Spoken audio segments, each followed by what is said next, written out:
Ano po yung eksaktong Opo. kakayahan nitong app na ito? Well, ito ang ini-envision natin dito sa app na to na kakayanin niya ho mag-detect ng mga deepfake videos if it's computer generated.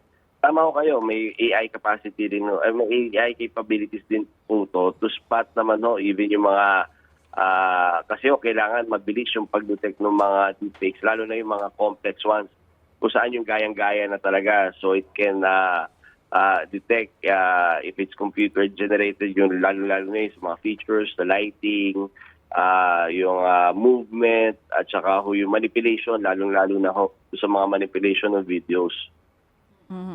So, ASEC, kung sakali itong app na to, i-install mismo namin sa mga cellphone namin. Halimbawa ako, makakita ko ng isang kandidato na parang pakiramdam ko, hindi totoo to. Ganon siya mag-work? O kayo Ay, lang hindi mismo ang ko. gagamit nito? Papaano siya?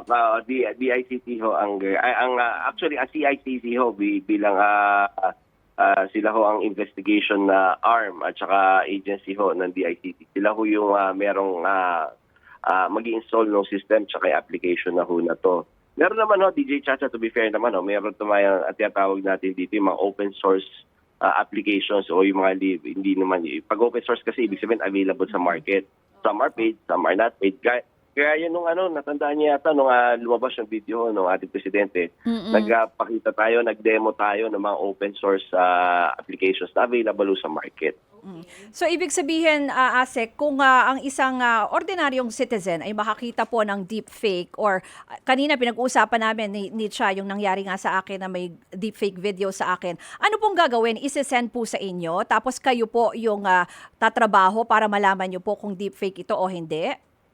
I-report lang ho. Tapos mayroon naman ako, i-copy lang yung link, isi-send lang ho sa atin. Tapos titingnan na ho natin yung mga links na to, i-report din ho natin sa mga social media platforms. In fact, yan ho ang talagang drive ng yung bagong administrasyon ho ng DICT, palakasin yung cooperation at collaboration ho natin with the social media platforms. So, in fact ho, last week lang ho, kasama ko si Secretary Henry Aguda, nung kinausap na ho natin itong Meta para ho talagang pabilisin yung reporting at saka take-down mechanisms.